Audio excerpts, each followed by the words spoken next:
काश मेरे भी ऐसे बाल होते।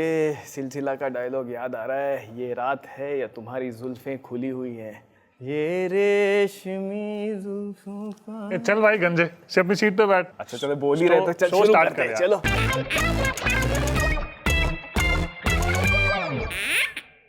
वेलकम ईशान भाई on what the duck season 2 powered by hike messenger. आप जैसे लोगों से ना मेरे को बहुत जेलसी होती है क्यों? कि इतने लंबे लंबे बाल, पोनी टेल, और जब फाइनल डिलीवरी स्ट्राइड पे सब बाल ऐसे आ जाते हैं। आप जानबूझ के करते हो क्या बैट्समैन को डिस्ट्रैक्ट करने के लिए? शुरू में कोशिश करी लेकिन बाद में चला नहीं है सब चीज़ें, तो मैंने इसलिए बांधने शुरू कर दिया। बट पहले से पोनी टेल? पहले से पोनी टेल नहीं, मैं शुरू से मुझे शौक था कि मैं काफ़ी सारे इंसिडेंट हुए इसके पीछे कि कई बारी मुझे स्कूल से, एक बारी मैं स्कूल में था तो अंडर-19 इंडिया खेल चुका था, तब मेरे वाइस प्रिंसिपल ने बोला जिसके बाल बड़े हैं वो सामने आ जाओ। तो मैं पीछे चुपचाप खड़ा हुआ था, सबसे लंबा था उस टाइम भी, तो मेरे को पकड़ा, बालों से ऐसे पकड़ के असेंबली में खड़ा कर दिया। ऑब्वियसली शर्म आती है कि आप इंडिया अंडर-19 खेल रहे हो, उसके बाद आपको वाइस प्रिंसिपल पकड़े और ऐसे कर निकाल रहा, वो भी असेंबली में। लेकिन फिर भी मैंने बाल नहीं कटवाए। ऐसे अंडर-19 में हुआ कि लालू सर हमारे कोच थे, तो न्यूजीलैंड में उन्होंने बोला कि ईशांत बस बहुत हुआ, यहाँ पे कोई फैशन वैशन नहीं होगा, यहाँ कोई मॉडलिंग नहीं हो रही, बाल कटवाने पड़ेंगे, नहीं तो $100 फाइन पे करना पड़ेगा। मैंने कहा सर फाइन ले लो आप, मैं बाल नहीं कटवाऊंगा। तो बस लगे रहे। बस लगे रहे, अभी तक चल रहा है। अभी तक कौन कौन सी स्टाइल की है अभी तक? अभी तक हर तरीके की स्टाइल कर ली मैंने, कि लंबे बाल, छोटे बाल, स्पाइक्स होते हैं वो ज़्यादा सूट नहीं हुए, बहुत छोटा लगता हूँ, तो इसलिए मैंने बड़े बालों पर स्ट्रिक्ट हुआ। क्या बात है। हमेशा हम जब ट्रैवल करते हैं टूर पे तो इंडियन टीम की बस निकलती है। जब बाहर से देखा जाता है तो एक ही बंदा पीछे सेकंड लास्ट रो में रहता है, और बहुत सालों से देख रहा हूँ कि मैं वहीं पे बैठा हुआ है वो बंदा, वो है ईशान शर्मा। ये सीट डिवीजन जो बस में होती है वो भी बीसीसीआई डिसाइड करती है क्या? ऐसा नहीं है, क्या करूँ अब कोई सीट। जब इससे पहले जब मैं नया नया बांग्लादेश में आया था तो मैं ना जाके 3rd रो वाली सीट पे बैठ गया, तो वहाँ पे राहुल भाई है। राहुल भाई ऑब्वियसली वो थोड़े जेंटलमैन आदमी है, तो वो दिस इज़ माई सीट। मैंने कहा, राहुल भाई कैप्टन भी थे उस टाइम, वो मैं कहा सॉरी राहुल भाई, तो मैं उनसे एक सीट पीछे जाके बैठ गया, 4थी सीट पे। फिर अनिल भाई आए, ये मेरी सीट है। फिर मैं एकदम पीछे जाके बैठा, तो उधर से निकला बब्बर शेर, यूवी पा, और तेन पता नहीं है था कौन बंदा है। मैं कहा पाजी, फिर मैंने कहा पाजी बता दो कि जब सीटें ख़त्म हो जाएंगी, जब सब बैठ जाएंगे मैं तब बैठूंगा। तब तक मैं खड़ा रहा, तब मेरे को पता लगा हाँ ये वाली सीट खाली है, तो मैं उस सीट पे जाके बैठ गया। और उधर से तब से लेकर अभी तक मेरी वही सीट पक्की है, क्योंकि आप चेंज करते रहते हो तो किसी की कोई सीट होती है, किसी की कोई सीट होती है। अच्छा, फिक्स पोजीशंस नहीं है अभी?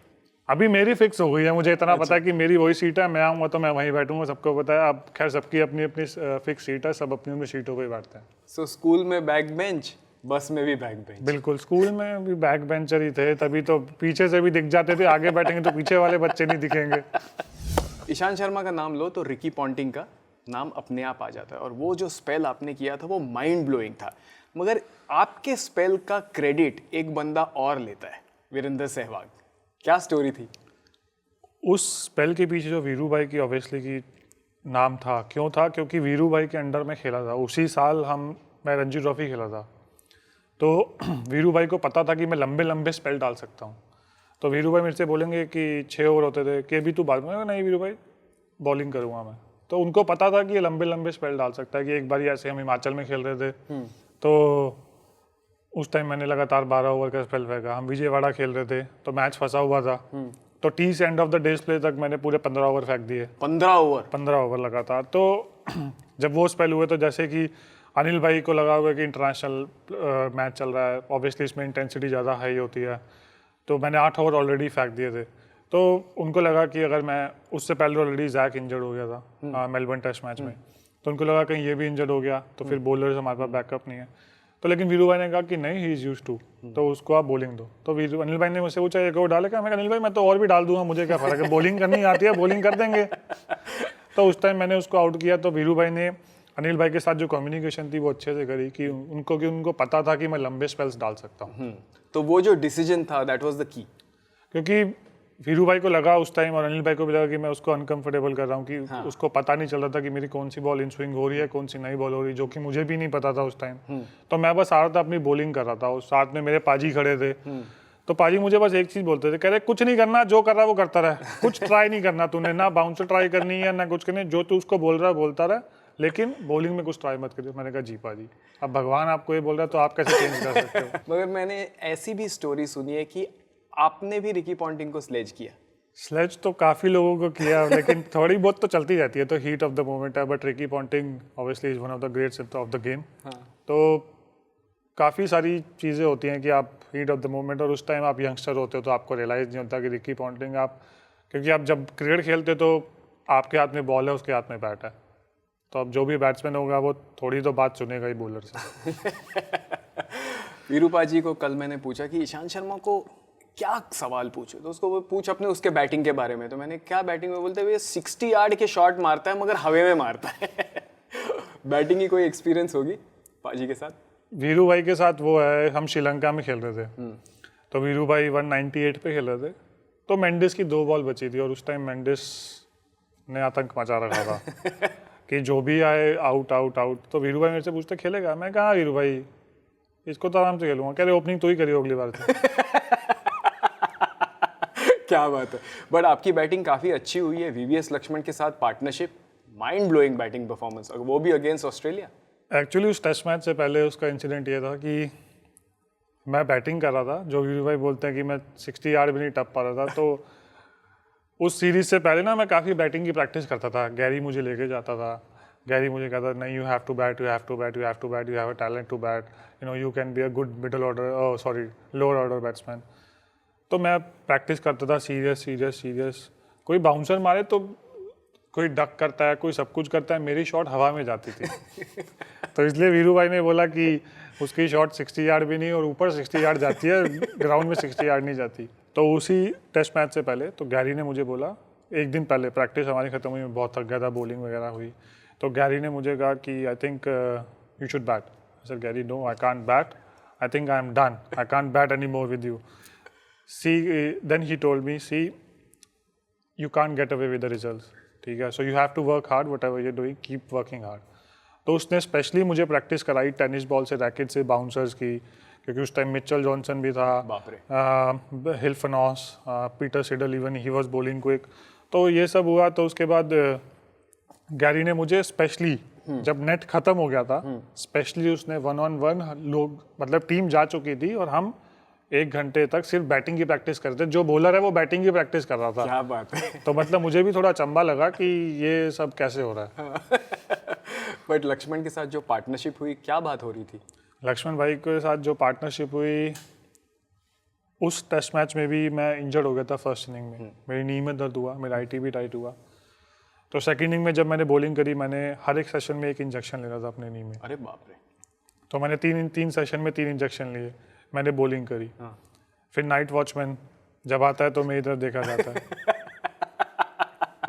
तो मैंने बोला माई भाई मुझसे खड़ा भी नहीं हो रहा। माई भाई बोलते तो मैंने बोला फिजियो को, नितिन पटेल हमारा फिजियो था, मैंने बोला नितिन स्पीक। तो उन्होंने बोला कि हाँ। तो जैक पा ने बैटिंग नाइट वॉचमैन की पैड किए, जैक पा की बैटिंग आई, आउट हो गए। तो जैसे ही वो आउट है, माई भाई मुझे ऐसे देखते हैं। अगर आपका कैप्टन आपको ऐसी लुक दे तो आप क्या कर सकते हो। गलती हो गई, पैड अप। तो फिर next day morning test match फंस गया। तो लक्ष्मण भाई भी इंजर्ड थे, उनका भी रनर था रायना उस टाइम।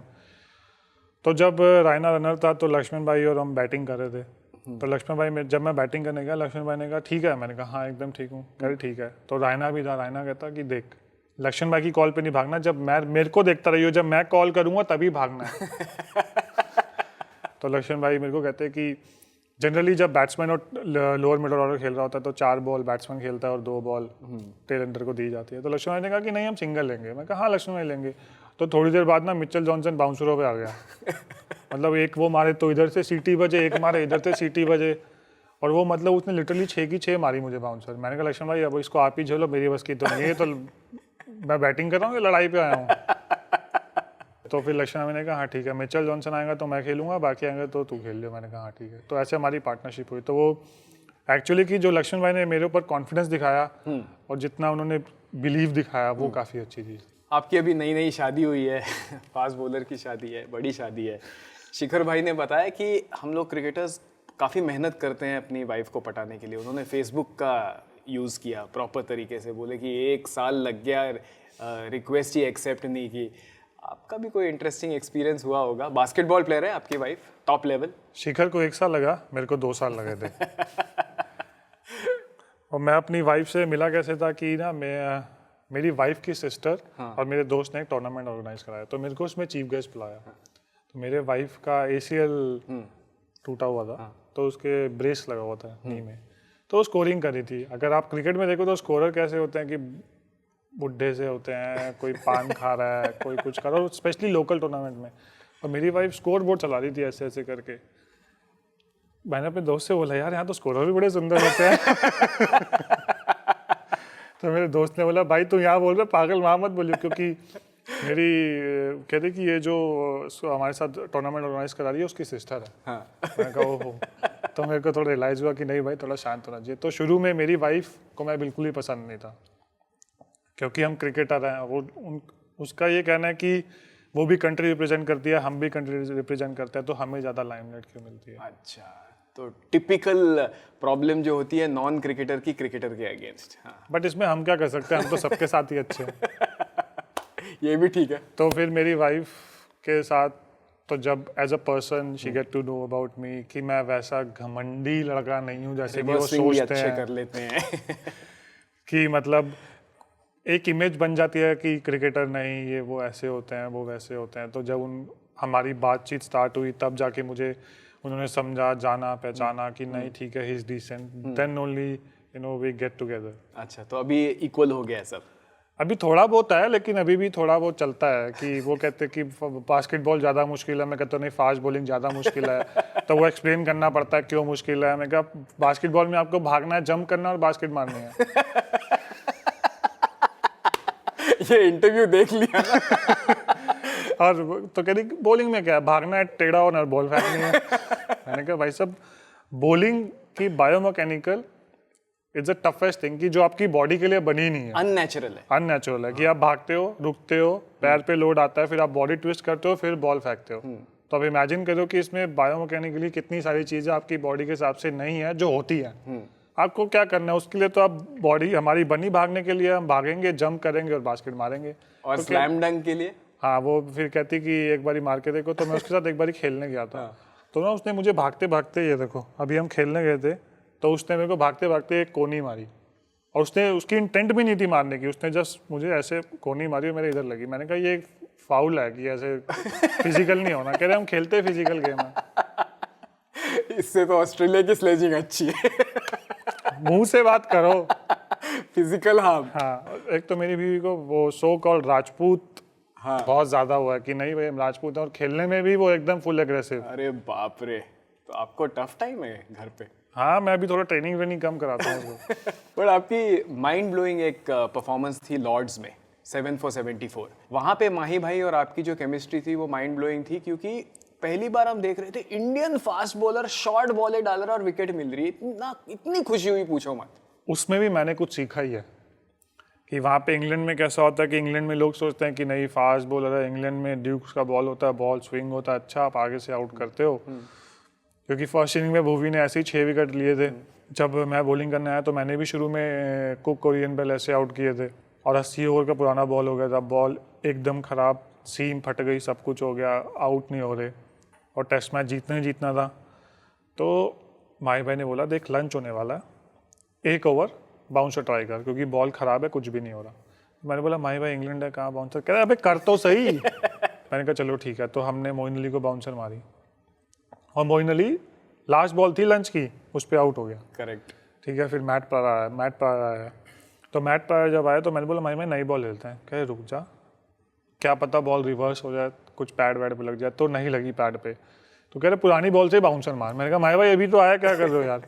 कह रहे वो आउट हुआ ना, डाल तो सही। तो माही भाई ने 3 फील्डर पीछे लगा दिए, सारी फील्ड खोल दी। मतलब ऐसा लग रहा था कि आप एशिया में खेल रहे हो, आप इंग्लैंड में नहीं खेल रहे, क्योंकि जनरली अगर आप बाउंसर ट्राई करते हो एशिया में तो ये फील्ड आपकी एशिया में होती है, ना कि अगर आप बाहर खेल रहे हो तो होती है। तो मेरे को उस मैच से ये सीखने को मिला कि आप सिचुएशन के हिसाब से अपने प्लानिंग आपको चेंज करनी पड़ती है, कि आपको you have to keep on trying things, कि अगर आप ये नहीं सोच सकते कि आप इंग्लैंड में खेलो तो आगे से ही आउट करोगे, या आप इंडिया में खेल रहे हो तो बाउंसरों पे आउट करोगे। तो ये सब चीज़ें आपको आपके प्लान्स सिचुएशन के हिसाब से change play by the situation.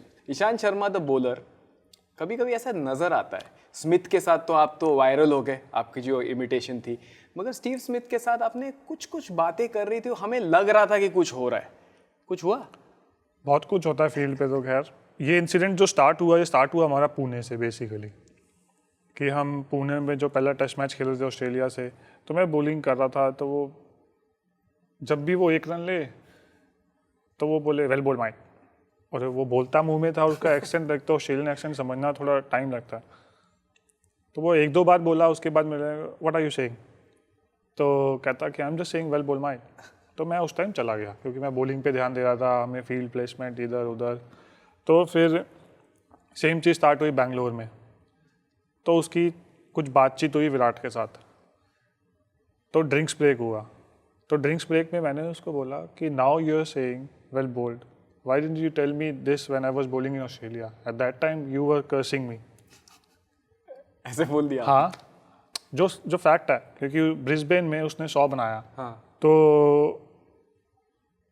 वो मिचेल जॉनसन को मैंने आउट करना था, लेकिन हमने बाउंसर का प्लान किया, आउट नहीं हुआ। तो मिचेल जॉनसन मुझे चौका मारे, वो नॉन स्ट्राइकर पे खड़ा होकर मुझे गाली बके। अरे बाप रे। तो फिर उसके बाद तो ड्रिंक्स खत्म हुई, सब कुछ हुआ। फिर मुझे कहता कि why you having a go at me, I am just being nice to you. मैंने बोला कि why you being nice to me, I don't want to be nice with you. We are playing cricket, we are playing for the country. If you want to be nice with me, come outside, we'll sit, chat, then we can be nice with each other. But while on the field, we can't be nice to each other. वाह क्या बात है। Steve Smith जैसे, क्या उसको मेरे ख्याल से वो अंदर ना उसके कुछ मक्खी वक्खी है जो उसकी ऐसा लगता है कि वो बैटिंग करता है तो भूकंप है उसके पास, उसको हम कहते हैं भूकंप। बैटिंग तो अच्छी कर ले रहा है। No doubt, one of the best batsmen in the world right now. Currently, without any doubt.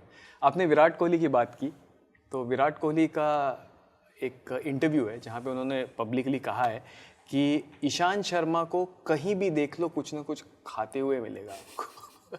Fast bowler हैं, खाएंगे नहीं तो खेलेंगे कैसे, और सारी लड़ाई रोटी की है। वेल सेड, ये बात भी सही है।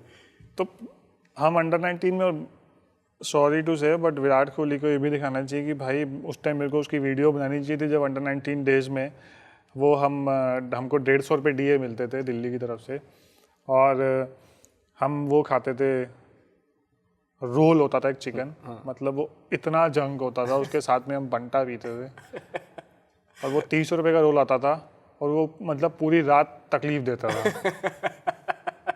पूरा रेडियो एक्टिव, पूरा मतलब कि सुबह तक फील होता था कि आपने रोल खाया है। तो वो उसको अगर वीडियो दिखाओ या उसकी वीडियो उस टाइम की बनाऊंगा तो फिर वो भी बोलेगा कि नहीं, हाँ now he has change totally, अब तो कुछ भी नहीं खाते, अब तो कुछ अब तो मतलब बहुत अलग ही ट्रांसफॉर्मेशन हुआ है उसका। तो पहले तो मतलब वो छोले भटूरे, पनीर के नान, हाँ ठीक है कि मैं खाता हूँ, वो भी खाता था, मैं भी खाता था, लेकिन बस मेरी क्वांटिटी ज़्यादा होती थी शरीर के हिसाब से, बस इतना फ़र्क है। तो लोगों को लगता है मैं ज़्यादा खाता हूँ, लेकिन अब 6 फुट 4 इंच का आदमी ज़्यादा ही खाएगा, डिस्ट्रीब्यूट हो जाता है ना फूड भी। अब मैं एक नान खाऊंगा तो मेरे टो पे जाएगा। Well said, well. क्रिकेट की तो काफ़ी बातें हो गई, but what do you do to live more? To live more, I have a dog. क्या बात है। Zango. And actually he is very special to me. क्यों स्पेशल है? क्योंकि जब मेरी 2011-12 में मेरी सर्जरी हुई थी एंकल की, so I was out for about an year. तो फिर मैंने सोचा कि I think it's a best thing to get a dog.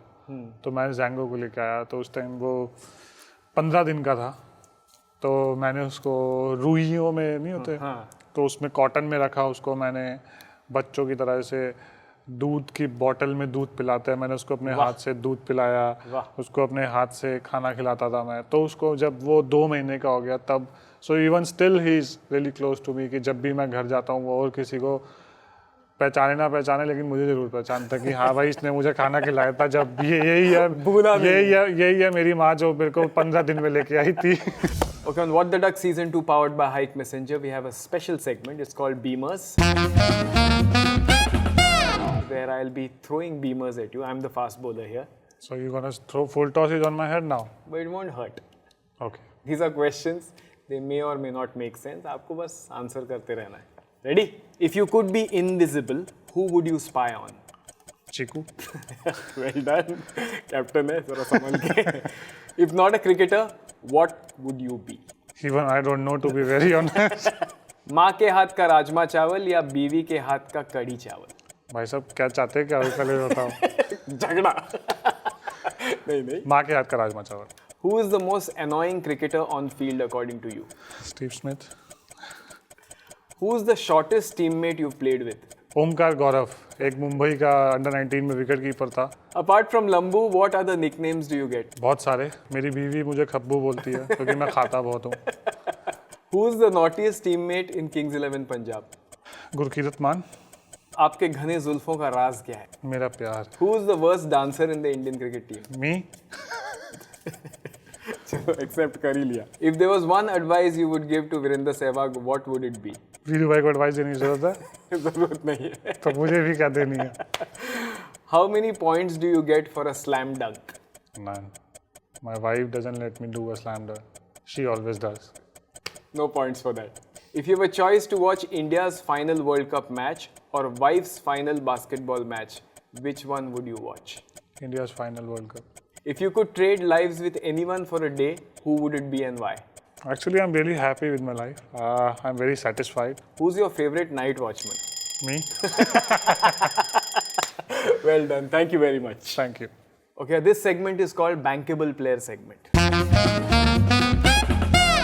I'll give you two situations. आपको select करना है आपका क्या decision होगा both situations में. First situation, initial spell, new ball, 3 slips. For first slip, who's the most bankable slip fielder you would like to have in your first slip? Rahul bhai. Always? Any Always time of the day. safe hands. Second situation, you're on tour and you have to have a haircut. Who will be the most bankable barber from the Indian cricket team you'll select to give you a haircut? Virat. अच्छा. क्योंकि वो उसने under 19 वगैरह में काफ़ी लड़कों के बाल, इंडियन टीम में भी उसने काफ़ी लड़कों के बाल काटा है. एक्चुअली वो ट्रिमर लेके शुरू हो जाता कि किसको ट्रिमिंग करानी है तो वो कर देता था. क्या बात है, क्या बात है. We want to present you a jersey. Here it is. Ishan 32 है. क्या है 32? मेरा नंबर तो नहीं है. नहीं, the number of ducks you have scored in all formats. Oh, thank you very much. You have to sign a What the Duck bat for us. जगह. Bat sign करा रहे हैं, मजाक नहीं है. Just for that Lakshman partnership. Thank you very much, sir. And the most successful night watchman of India. Thank you.